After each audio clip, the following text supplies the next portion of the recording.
Happy Monday, everyone. Good morning. Muli tayong ginising ng Panginoon. Ay, thank you, Lord, for another beautiful day. Minsan sinasabi ng iba, ay, Monday ulit. Monday na naman. Trabaho na naman. So, isipin natin, no? Na ito yung magandang blessing sa atin. Na tayo kaya na pa natin magtrabaho. At meron tayong trabaho. So, mahirap na wala tayong trabaho. At hindi natin kaya magtrabaho. Isang dapat natin ipagpasalamat tayo malusog, sigla. At pag natin sabihin na mali na naman, trabaho na naman, parang nagkamali yata ang Diyos na pagbibigay sa iyo ng pagpapala. Di ba? Ang Diyos hindi nagkakamali ng pagpapala. Ang Diyos hindi nagbibigay ng nagkakamali na pagbibigay ng pagpapala sa atin. So, meron tayong 6 days, meron tayong 1 day na pahinga.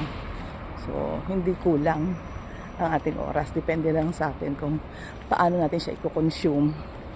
So, para maging maganda ang buong araw natin, tingnan natin ang mga bagay-bagay sa magandang pagtingin. The right perspective. Yun dapat. So, magandang umaga, magandang Monday ulit. Back to work. Happy. Happy ka dapat sa work mo. Para happy ang lagayan ng ating mga kaisipan. Hindi mababalak ang blessing. So, ang blessing ng buhay natin nakadepende kung paano natin siya titingnan. So, be positive. Happy Monday! Happy Monday ulit!